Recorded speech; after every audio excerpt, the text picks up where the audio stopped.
একটা ইহুদি ছেলে আমার নবীর খেদমত করত সাল্লাল্লাহু আলাইহি ওয়াসাল্লাম। আমার নবীর যাবতীয় ছোট ছোট কাজগুলো সে করে দিত। আর বয়স ছিল খুবই কম।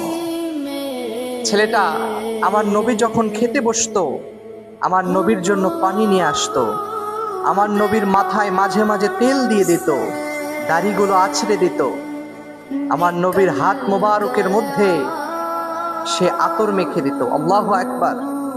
যে ছেলেটা কয়েকদিন যাবত আমার নবীর দরবারে আর আসতেছে না, কোনো খবর নাই। একদিন, 2 দিন, 3 দিন, 4 দিন, 1 সপ্তাহ, 2 সপ্তাহ, মাস হয়ে গেল, কোনো খবর নাই ছেলেটা। আমার নবী হতাশ হয়ে গেলেন, বিচলিত হয়ে গেলেন। একটা পর্যায়ে সেই ইহুদির বাড়িতে চলে গেলেন। গিয়ে দেখতেছে ছেলেটা বিছানার মধ্যে মুমূর্ষ অবস্থায় শুয়ে রয়েছে। আমার নবীর কলিজাটা ভার হয়ে গেল। আমার নবী এক ঝাঁক ক্লান্তি নিয়ে ছেলেটার পাশে বসলেন।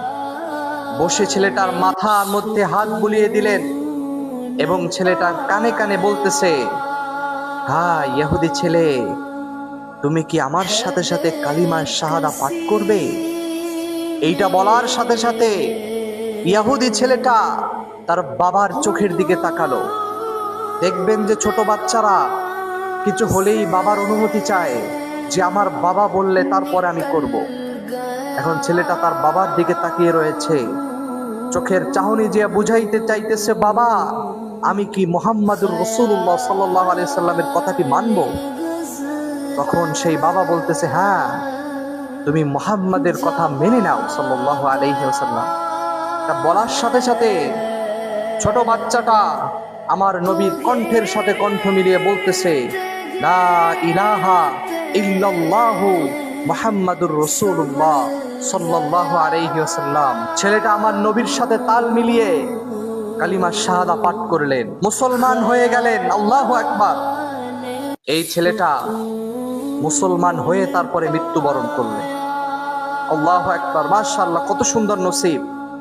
আমার নবী ওইখান থেকে বেরিয়ে যখন তার হুজরা মুবারকের মধ্যে গেলেন, হযরতে আয়েশা সিদ্দিকা রাদিয়াল্লাহু তাআলা আনহুকে বলতেছে, আয়েশা এইটা হচ্ছে অবস্থা।